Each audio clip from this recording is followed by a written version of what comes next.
Om Swastiastu, selamat siang. Hari ini saya akan melakukan percakapan praobservasi dengan salah satu rekan saya, yaitu Ibu Helen. Beliau juga mengajar IPS di SMP Negeri 2 Kutatan. Selamat siang Ibu. Selamat siang. Ya, gimana kabarnya? Luar biasa, baik. Ya, baik Bu. Pada kesempatan hari ini saya akan melakukan percakapan praobservasi terkait dengan nanti mengajar Ibu di kelas. Saya akan ikut melakukan supervisi akademik, mengikuti proses pembelajaran yang nanti Ibu akan lakukan. Adapun tujuan dari observasi yang saya lakukan nanti itu untuk mengetahui dan juga mengevaluasi jalannya proses pembelajaran dari Ibu. Dan kenapa kita hari ini melakukan percakapan praobservasi, Bu? Kita tentunya merupakan persiapan awal ini, Bu. Artinya Ibu nanti melakukan kegiatan pembelajaran akan lebih siap dan lebih percaya diri, sehingga nanti mampu menciptakan situasi kelas dan suasana belajar yang terbaik bagi murid Ibu. Ya, nah Ibu, pada kesempatan hari ini saya akan mengajukan beberapa pertanyaan ya terkait dengan observasi yang nanti akan dilakukan. Pertanyaan yang pertama itu berkaitan dengan tujuan Ibu. Apa tujuan Ibu, tujuan pembelajaran yang nanti Ibu akan lakukan? Nah, jadi saya merancang tujuan pembelajaran yang pertama itu peserta didik mampu menghubungkan ya kondisi geografis kegiatan ekonomi dan kedatangan Hindu-Buddha ke Indonesia. Yang kedua, peserta didik menyajikan hasil analisis kondisi geografis dengan kegiatan ekonomi dan kedatangan Hindu-Buddha ke Indonesia. Ya, berarti ada dua nanti tujuan pembelajarannya Ibu ya. Kemudian bagaimana dengan area pengembangan yang ingin Ibu capai? Fokusnya untuk observasi ini apa? Jadi saya ada dua area pengembangan yang saya fokuskan nanti ketika observasi. Itu ada dua, pengetahuan dan keterampilan. Untuk pengetahuan itu siswa menguraikan hasil telaah tentang kondisi geografis, kegiatan ekonomi dan kedatangan Hindu-Buddha ke Indonesia. Kemudian untuk keterampilannya, siswa itu menyajikan hasil produk ya. Produk itu ada dua, membuat poster dan mind map. Yes, jadi fokusnya ada dua pengembangan ya, di pengetahuan dan juga di keterampilan ya. Bagaimana rancangan pembelajaran yang ingin Ibu terapkan di kelas nantinya? Baik itu dari strategi pembelajarannya, kemudian dari media pembelajarannya, dan juga metode yang Ibu gunakan. Ya, jadi saya sini menggunakan metode pembelajaran berdiferensiasi ya, tentunya diintegrasikan dengan pembelajaran KSE ya, sosial emosional. Kemudian untuk model pembelajarannya saya menggunakan PBL. Jadi saya menggunakan pembelajaran berdiferensiasi, tentunya itu terintegrasi dengan pembelajaran sosial dan emosional. Nah, di mana pada saat observasi nanti saya akan membagi kelompok sesuai dengan kemauan siswa dan kreativitas siswa. Model pembelajarannya nanti saya akan menggunakan model pembelajaran PBL. Terus untuk metodenya saya menggunakan metode tanya jawab dan diskusi kelompok.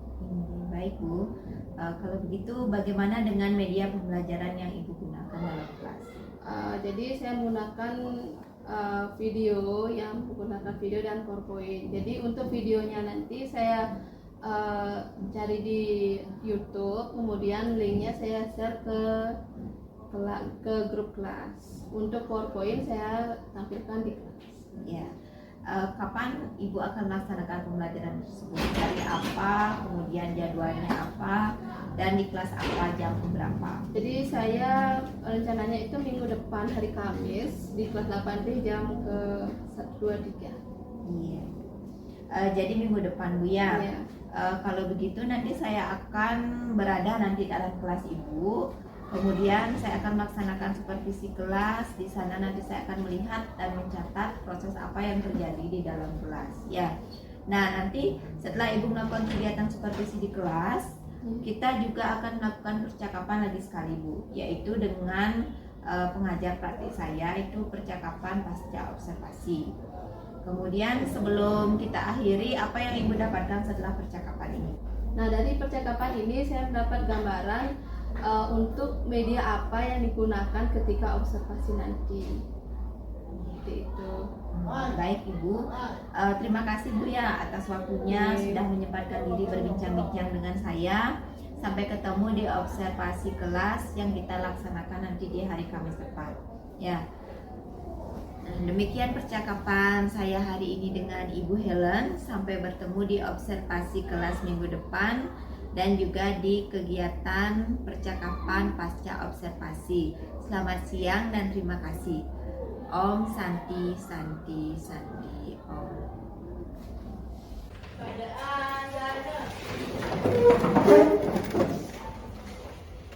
Bangun Jali.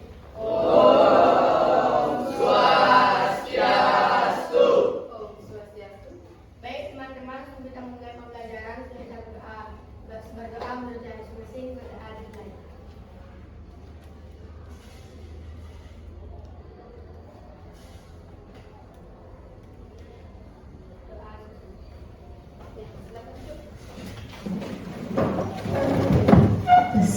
Nanti SBRQ. Jadi kesepakatan dalam pembelajaran hari ini kalian bisa baca di sana, ya di depan.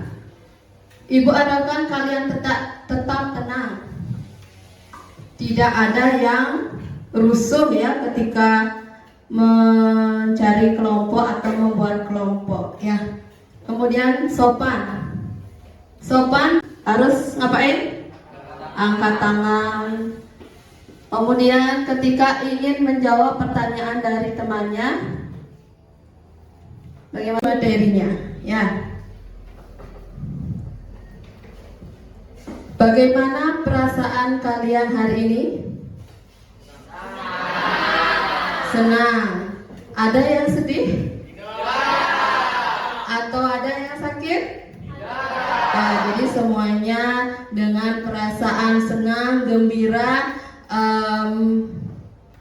hari ini untuk mengikuti pelajaran IPS ya.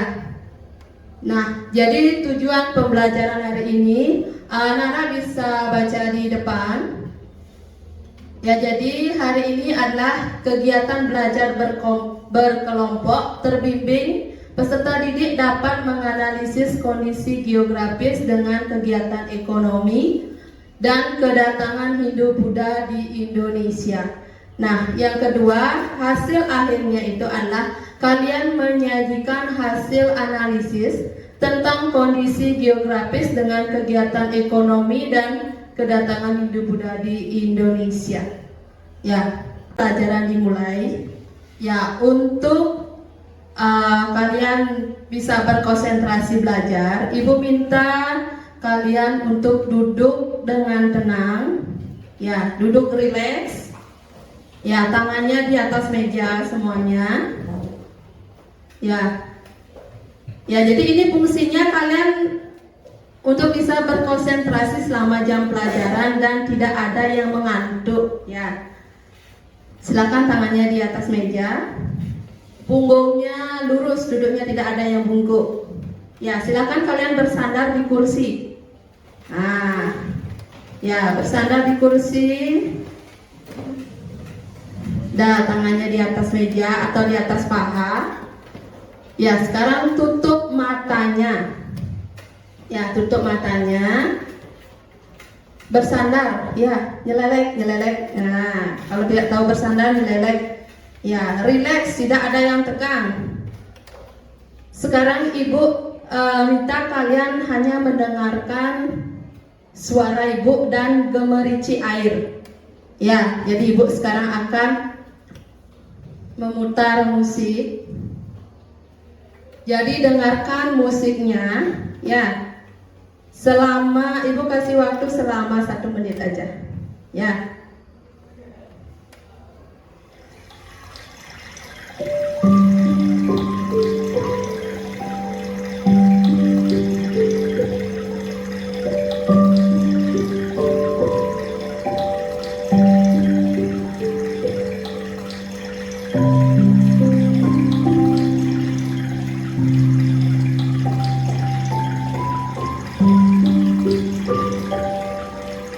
Tarik nafas, hembuskan.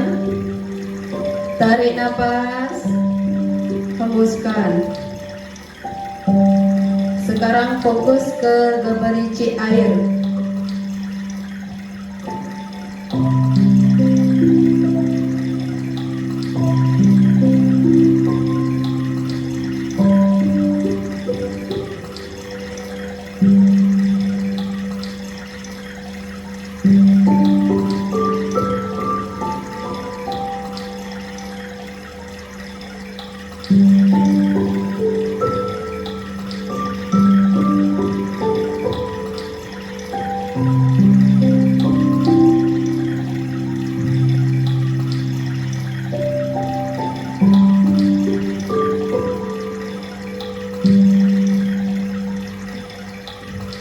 Ya, sekarang buka matanya.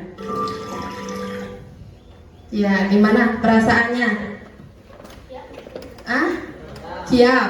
Ya, ngantuk.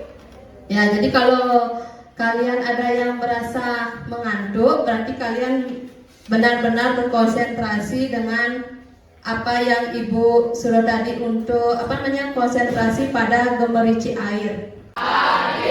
Ya, hari ini mata pelajaran IPS akan memberikan materi tentang kondisi geografis dan interaksi dengan bangsa asing. Ya, jadi sebelumnya tadi kita kan sudah berdoa ya.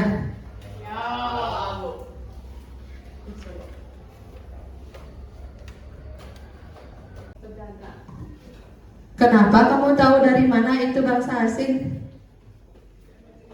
Dari mana? Dari kapal laut. Dari kapal laut, ya, dari kapal laut. Kemudian yang lain coba bisa memberikan pendapat ini gambar apa?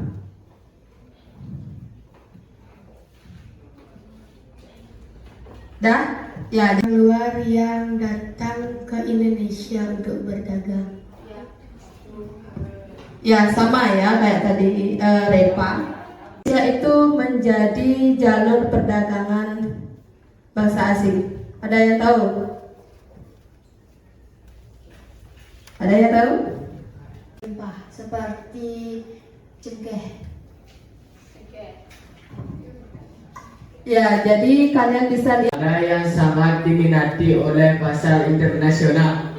Ya, itu jawabannya ya. Jadi komoditas utama yang diperdagangkan ya, dan jadi bangsa asing itu mencari bahan pokok ya, seperti rempah-rempah seperti cengkeh, pala, lalu sutra. Hah? Ya, jadi jalur sutra itu ya menurut Philip D. Cartin ya. Kenapa disebut dengan jalur sutra? Ada yang tahu? Ini dari mana asalnya?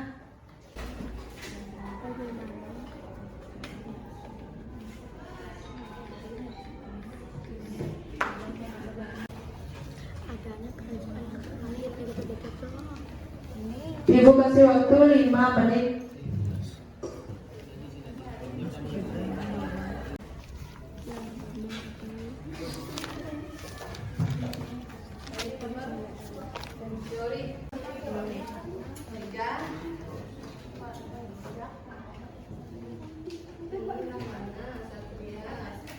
Akan mempresentasikan bagaimana proses masuknya Hindu Buddha ke Indonesia. Melalui jalur laut, rute pelayarannya dimulai dari India menuju Myanmar, Thailand, Semenanjung, Malaya, dan berakhir di Indonesia.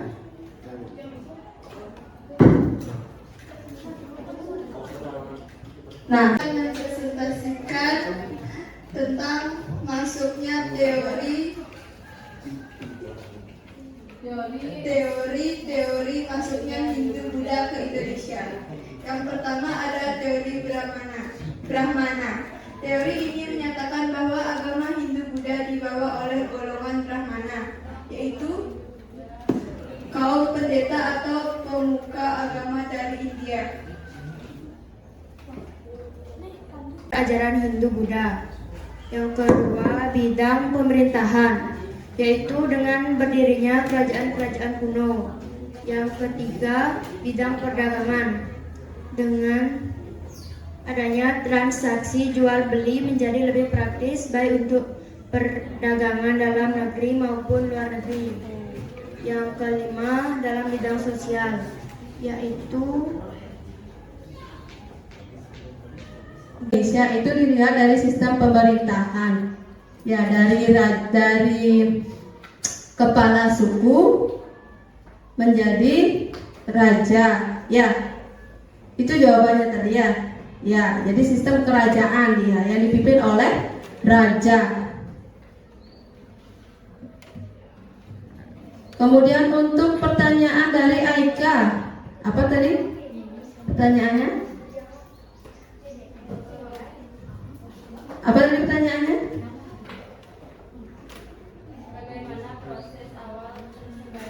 Proses awal tersebarnya agama Hindu-Buddha di lingkungan masyarakat biasa. Jadi itu maksudnya itu melalui proses perdagangan, ya, di mana bangsa asing itu mereka itu berdagang di pesisir pantai, kemudian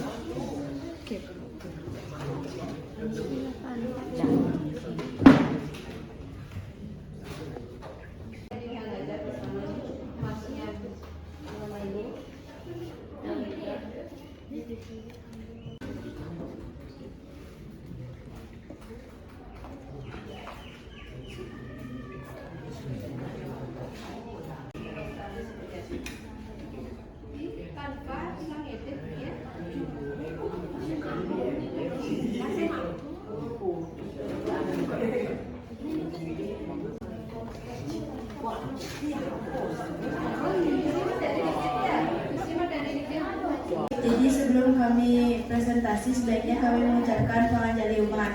Om Swastiastu.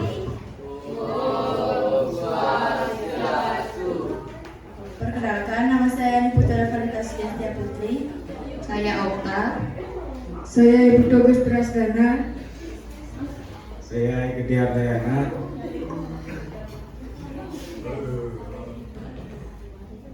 Jadi maksudnya Hindu-Buddha ke Indonesia adalah informasi yang telah kami dapatkan. Maksudnya Hindu-Buddha di Nusantara dimulai pada awal Masehi melalui jalur perdagangan. Hindu dan Buddha ke Indonesia karena kebudayaan Hindu-Buddha di Indonesia dibawa orang-orang India dari kasta ksatria. Yang kedua, Hindu-Buddha ke Indonesia. Jadi ada 3 teori ya. Brahmana, Ksatria, dan Vaisya. Ada yang ingin bertanya?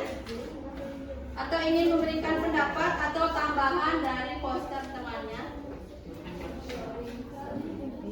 Ada? saya memulai presentasi. Biarkan saya mengucapkan pengajari umat. Om Swastiastu. Perkenalkan, saya Juwita. Saya Mesia. Perhatikan ya yang di depan presentasi. Saya Mita. Saya Redi. Saya Bandel. Lalu siapa?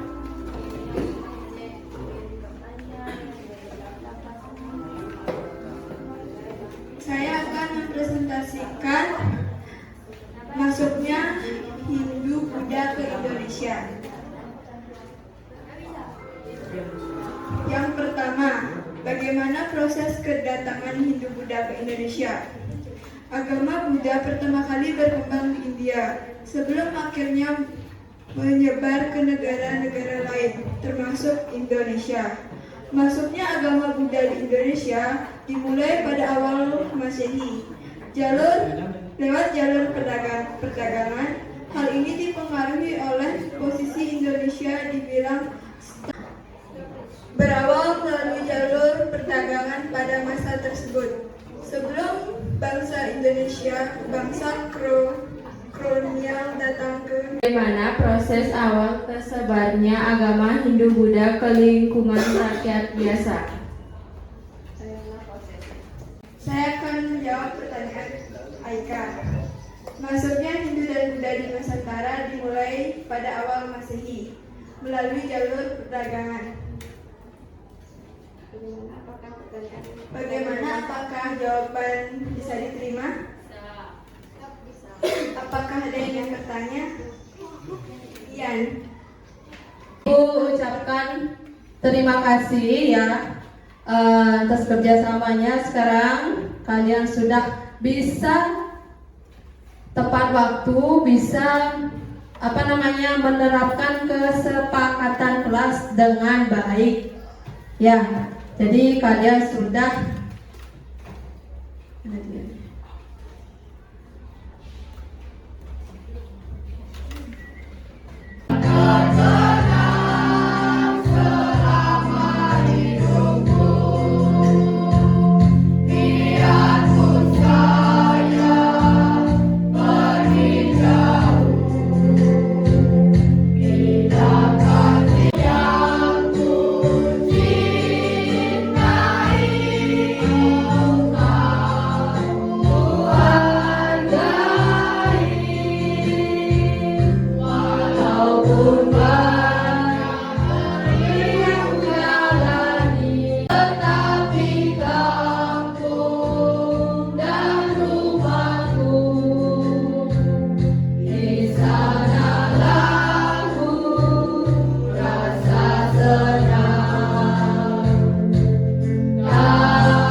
untuk istirahat.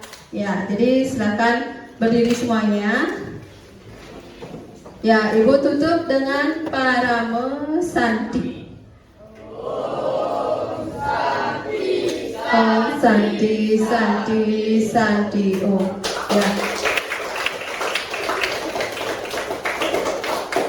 Selamat siang, berjumpa lagi dengan saya Niwayan Dian Fitriani dalam percakapan pasca observasi. Hari ini saya ditemani bersama Ibu Helen, guru yang sudah saya observasi dalam kegiatan supervisi akademik. Kemudian pada siang hari ini juga ada Bapak Eko selaku pengajar praktik pendidikan guru penggerak angkatan 11 Kabupaten Jemberana.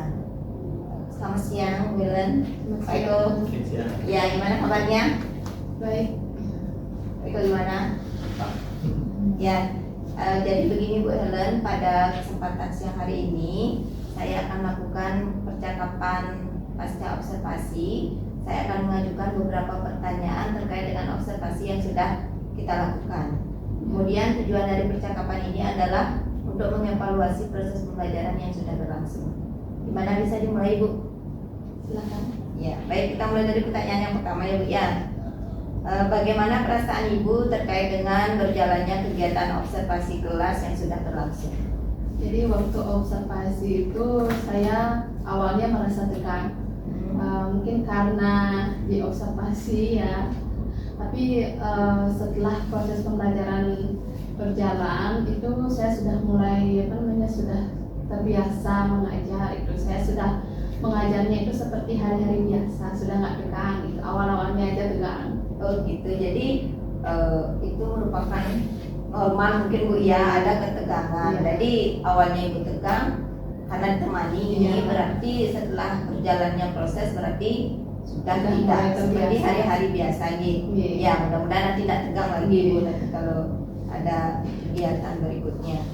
Kemudian bisa diceritakan kembali enggak Bu tentang area pengembangan yang dilakukan di dalam kelas, kemudian langkah-langkah atau tahapan-tahapan pembelajaran apa yang sudah Ibu lakukan di kelas. Dan di area pengembangan itu saya melakukan penilaian pengetahuan dan keterampilan.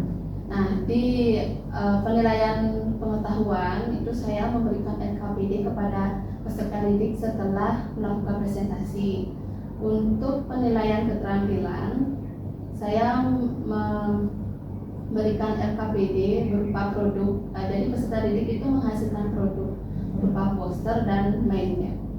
Oh, berarti Ibu melakukan 2 area pengembangan di pengetahuan tadi dan juga di keterampilan. Nah, itu maksudnya gimana Bu? Apa perseorangan apa berkelompok itu yang tadi Bu jelaskan? Untuk keterampilannya itu saya membentuk kelompok. Oh, kelompok. Jadi dibagikan LKPD Iya, seperti itu. iya. Oke. Ya, jadi jelas sudah terlihat kemarin memang 2 pengembangan yang sudah Ibu lakukan. Kemudian sejauh mana area pengembangan yang sudah Ibu ceritakan tadi itu, apa sudah berhasil dilakukan menurut Ibu atau tidak? Kalau menurut Ibu? Menurut saya sih sudah berjalan sesuai dengan tujuan pembelajarannya dan langkah-langkahnya, di mana saya sudah membagikan LKPD, peserta didik juga sudah mengerjakannya gitu. Oh, berarti adakah mungkin kendala ke situ? Ada tentunya. Bisa diceritakan kendala ataupun kekurangan yang Ibu hadapi pada saat ini? Nah, dari pengalaman saya itu ya, jadi ketika membentuk kelompok, siswa itu ada yang aktif dan ada yang pasif ketika membentuk kelompok. Dimana ketika saya memberikan LKPD untuk membuat poster atau mind map, ada beberapa siswa yang hanya 1-2 orang yang berkomunikasi gitu. Yang lainnya ada yang bercanda dan sebagainya. Ketika saya memberikan materi pengetahuan, itu ada beberapa siswa yang bisa memberikan pendapat, hanya 1-2 orang yang memberikan pendapat, yang lainnya hanya ngomong aja seperti itu. Oh, gitu. Jadi intinya yang saya dapat dari penjelasan Ibu, berarti siswanya Ibu itu pasif berarti ya, dalam artian masih mengandalkan teman, boleh dibilang begitu ya. Baik, kalau memang begitu, kira-kira menurut Ibu kenapa hal itu bisa terjadi? Kenapa siswa Ibu itu terlihat pasif atau seperti yang Ibu sampaikan tadi itu tidak mau terlibat ya dalam diskusi, hanya 1 atau 2 orang? Kira-kira apa penyebabnya Ibu? Kalau menurut saya ya, dilihat dari saya sendiri, mungkin cara penyampaian saya itu membosankan, memberikan materi, kemudian mungkin PowerPoint saya juga presentasi itu kurang menarik seperti itu. Artinya dalam kegiatan proses pembelajaran itu Ibu belum menimbulkan hal-hal yang mungkin menarik bagi siswa. Belum bisa Ya. memancing siswa untuk aktif. Ya, kalau memang begitu, apakah nanti proses pembelajaran ke depan itu Ibu itu ingin melakukan perubahan atau bagaimana? Kalau memang intinya Ibu melakukan perubahan agar siswa kembali melakukan proses pembelajaran yang menyenangkan, kapan kira-kira Ibu melakukan perubahan tersebut? Tentu saya pasti akan melakukan perubahan ya, agar proses pembelajarannya agar tetap hidup gitu ya, biar aktif semuanya gitu. Untuk jadwalnya tentu saya juga harus melihat jadwal pelajaran saya kapan. Berarti masih menunggu jadwal Iya. berarti ya. Artinya di dekat-dekat minggu ini apa nanti di semester berikutnya? Minggu ini tentunya. Minggu ini ya. Jadi dari pengalaman saya observasi kemarin ya, karena itu dah jadi kendala-kendala itu bisa membuat saya menjadi bisa termotivasi untuk membuat perubahan ya, ketika memberikan materi dia menarik. Tentunya saya itu dimulai dengan membuat presentasi yang menarik, memberikan ice breaking. Itu tujuannya untuk mengetahui juga kebutuhan belajar siswa dan minat belajar siswa seperti apa. Oh ya, artinya nanti Ibu mungkin menyiapkan proses pembelajaran seperti yang Ibu sampaikan itu dengan mencari bagaimana kebutuhan siswa terhadap proses belajar Ibu itu ya. Iya. Ya baik, begini Bu ya, mudah-mudahan nanti apa yang menjadi harapan Ibu bisa terrealisasi. Kemudian saya tunggu nanti cerita-cerita Ibu di proses pembelajaran yang mungkin lebih menyenangkan, dan kita bisa saling berbagi Bu, nanti bisa saling sharing bagaimana kita berbenah. Ya, baik, mungkin itu saja mungkin pertanyaannya dari saya Bu.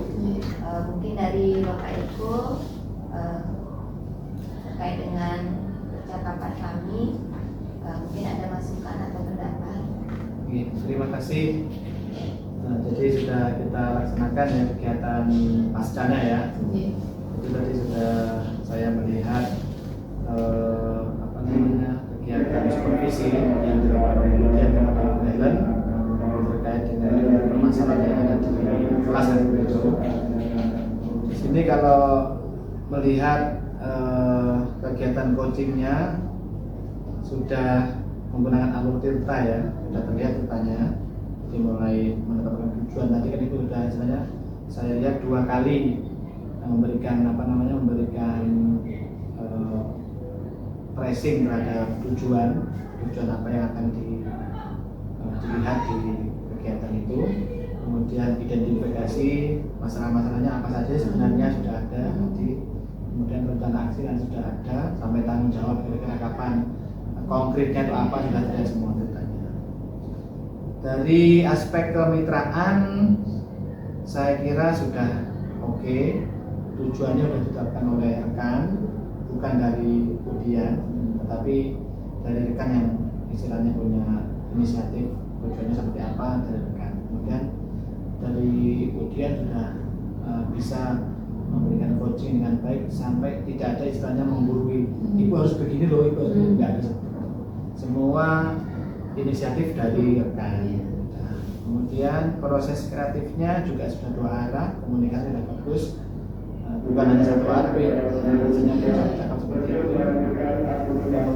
Kemudian selaku supervisor juga sudah berusaha mendengarkan dengan baik kata-kata kunci yang dari Bu Helen dimanfaatkan untuk bertanya ulang, sebenarnya menggali gitu.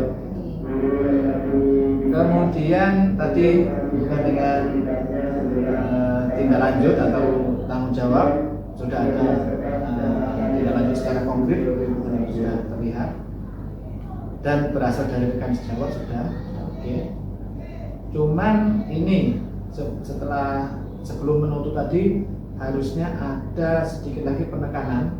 Mungkin atau bagaimana kesimpulan dari rekan sejawat. Harusnya nanti lebih dimaksimalkan lagi, istilahnya di highlight, di garis bawah lagi. Jadi kesimpulannya seperti apa yang akan dilakukan supaya nanti rekan sejawatnya bisa bertanggung jawab apa yang akan dilakukan terkait tindak lanjut yang konkret tadi. Itu, tetapi secara umum sudah oke. Kira-kira seperti itu. Ampun. Ya baik, terima kasih Bapak Eko. Baik, itu tadi serangkaian kegiatan pasca observasi. Yang ucapkan terima kasih kepada Ibu Helen dan Bapak Eko sudah membersamai selama kegiatan pra-observasi, kemudian Ibu Helen observasi kelas, dan juga pada kesempatan hari ini di percakapan pasca observasi. Sekali lagi saya ucapkan terima kasih. Kegiatan hari ini yang tutup dengan selamat siang.